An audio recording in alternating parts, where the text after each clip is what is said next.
मातोश्रीवर तुमची लायकी नसताना 4 वेळा काय तुमचं कर्तृत्व होतं? माझ्या कर्तृत्वावरती मला बाळासाहेबांनी आमदार, तुम्हाला बाळासाहेबांनी आमदार केलं नाही.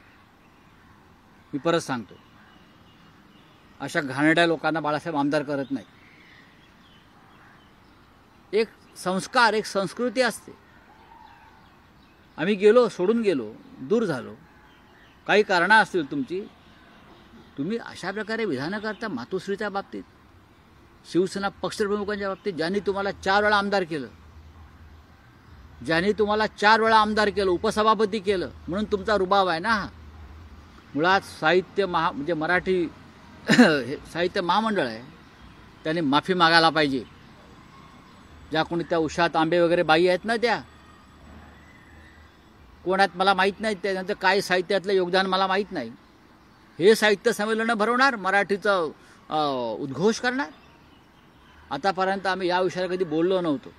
मराठी भाषेचा आणि मराठी साहित्याचा विषय, साहित्य आम्हाला कळतं, आम्ही लिहिणारे माणसं आहोत. तुम्ही नीलम गोरेंच्या बाबतीत आता जो शब्द वापरला, त्या महिला आहेत आणि त्या महिला असल्या म्हणून काय झालं? सभापती आहे, मग काय झालं? तुमच्यावर हक्कभंगही येऊ शकतो. 10 हक्कभंग आणा हो. मी आता विधानसभा चालू आहे का? मला सांगू नका. मी नीलम गोरे या व्यक्तीवर बोललो आहे. काल ती उपसभापती म्हणून बोलली का उद्धव साहेबांविषयी? सभागृहातला विषय का? मला तुम्ही नियम सांगू नका. मी 24 वर्ष राज्यसभेत आहे, मला विधानसभा त्यांच्या आधीपासून माहिती आहे. कसला हक्कभंग? खरं म्हणजे महाराष्ट्राने या बाईवरती हक्कभंग आणला पाहिजे. विश्वासघातकी बाई, काय तिला कमी केलं होतं द्यायला माननीय उद्धव साहेबांनी? हक्कभंग वगैरे मला धमक्या देऊ नका हो. आम्ही सगळं तुरुंग वगैरे भोगून आलेलो आहोत. सगळे ईडी झालं, CBI झालं, हक्कभंग पण झालेत आमच्यावर संसदेचे.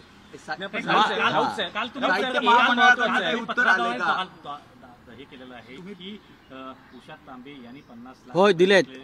काल नीलम गोरे या बाहेर पडताना पत्रकारांशी त्या बोलत होत्या खाजगी, की मी महामंडळाला 50 लाख दिलं उषा तांबेला. म्हटले, बोले, लोकांनी रेकॉर्ड केलेलं आहे. मी 50 लाख रुपये देऊन माझा कार्यक्रम लावला. जरी मर्सिडीज देऊ शकते असं म्हणते, तुम्ही 50 लाख देऊ शकते. भ्रष्टाचाराच्या लक्षवेधी लावायला किती पैसे घेतात विचारा. लक्षवेधी लावायला, प्रश्न विचारायला, प्रश्न आल्यावरती संबंधितांना बोलवून डील करा. माझ्याकडे सगळी माहिती आहे आणि पुराव्यास आहे. ते हक्कभंग आणा, काय तुमचा हक्कभंग वगैरे आणा. राऊत साहेब, तुम्ही जितकं जबाबदार अखिल भारतीय मराठी साहित्य संमेलनाला ते जबाबदार आहेत, पण जे एकूण सगळे कार्यक्रम झाले, ज्यात राजकीय नेत्यांचीही व्यासपीठावर काय उपस्थिती लागली, ते संमेलन पवार हे या पूर्ण बघा प्रधानमंत्र्यांपासून अध्यक्ष होते, पूर्णपणे चुकीचं आहे. शरद पवारांनी पुढाकार घेतला दिल्लीमध्ये साहित्य संमेलन. पवार साहेबांनी पुढाकार घेतला का नाही मला माहित नाही. पवार त्याचे स्वागताध्यक्ष होते, संजय नहार आहे सरचे, त्यांची मूळ कल्पना होती. मी त्यांना काल फोन केला, त्यांनी हात वर केले. ते म्हटले आम्ही निषेध केला आहे नीलम गोरेचा. आणि हे उषा तांबे यांनी हे कार्यक्रम ठरवले. कार्यक्रम ठरवायचा अधिकार हा साहित्य महामंडळ वगैरे काय आहे, दुकान कुठलं तरी एक, त्या दुकानदारांचा आहे. नाही, पण शरद पवार साहेब, माननीय शरद पवार साहेब, हा जो राजकीय चिखलफेक जी झाली आहे त्याची जबाबदारी शरद पवार साहेब सुद्धा झिडकारू शकत नाहीत. त्यांची ते ज्येष्ठ आहेत, ते पालक होते, ते स्वागताध्यक्ष होते. ज्या प्रकारचे कार्यक्रम ठरवण्यात आले आणि जी राजकीय चिखलफेक झाली ते सुद्धा तितकेच जबाबदार आहे. संमेलनाच्या अध्यक्षा तारा भवळकर यांनी सुद्धा ह्याच्यावर निषेध व्यक्त केला पाहिजे. पवार साहेबांनी निषेध केला पाहिजे. पण पवार साहेब गप्प आहेत, अजूनपर्यंत भूमिका नाही.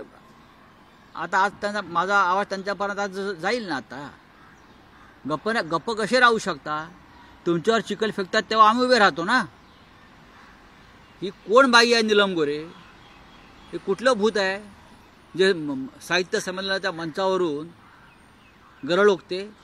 हे काय मराठी साहित्याचं आणि मराठी भाषेचं नुकसान ह्या लोकांमुळे झालेलं आहे. नाही, पण जे साहित्य संमेलनाचं राजकारण झालं, सुरुवातीला एकनाथ शिंदे व्यासपीठावर आले, पंतप्रधानांचं राजकारणच झालं, हे साहित्य संमेलन नव्हतंच. आणि नंतर नीलम गोरेंची मुलाखत झाली. नीलम काय गोरेंच्या गरज मुलाखतीचं काही औचित्य होतं का? अजिबात नाही. त्या परिसंवादाचंच औचित्य नव्हतं. अनेक राजकारणी लोकांचे कार्यक्रम झाले. त्या कोणीतरी भाजपच्या एक महिला मोर्चाच्या अध्यक्ष आहेत, त्यांचं काय मग तुम्ही शिवसेना उद्धव बाळासाहेब ठाकरे पक्षाच्या लोकांना का नाही बोलवलं व्यासपीठावरती? सगळ्यांना बोलवायचं ना. आम्ही कसे घडलो, आम्ही सांगितलं असं, आम्ही कसे घडलो, आम्ही कसे बिघडलो. नाही, पण नीलम गोरे असं म्हणतात, समोर उद्धव गटाचे शिवसैनिक असते तर मला बोलायला आणखी आनंद झाला असता. मी मग अशी काय म्हणालो, विकृत बाई आहे ती, विकृत आहे ती बाई नाही, ती बाई माणूस आहे. नाही, कालच्या समारोपाच्या भाषणामध्ये एकनाथ शिंदे यांनी म्हटलेलं आहे की तुमचे तिरस्कार हेच माझे पुरस्कार आहेत. जाऊ द्या, येडा माणूस आहे तो. काय त्याचे घेऊन बसलाय महामंडळाची ते? चर्चा- सकाळी 4 वाजता जाऊन त्याच्या बॉसला भेटतो अमित शहाना, दारात उभा राहतो जाऊन. काय स्वाभिमान अभिमान काय आहे की नाही? काय पैसे आहेत म्हणून काय नेता होतो काय? नाही, पण या साहित्य संमेलनाच्या मंडळींनी या राजकीय नेत्यांना व्यासपीठावर आणण्यासाठी तुम्हाला काय वाटतं की काही समथिंग काही व्यवहार झाले आहेत ना.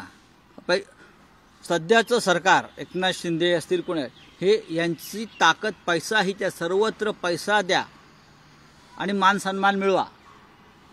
भ्रष्टाचारातला पैसा आहे, जमिनीतला पैसा, नगरविकास खात्यातला पैसा, समृद्धी महामार्गातला पैसा, SRA मधला पैसा, म्हाडातला पैसा, बिल्डरांचा पैसा, हा पैसा अमर्याद पैसा, त्या पैशाचा वापर करून पुरस्कार, मान सन्मान, प्रतिष्ठा, आमदार खासदार विकत घ्यायचे, हे यांचं धोरण आहे.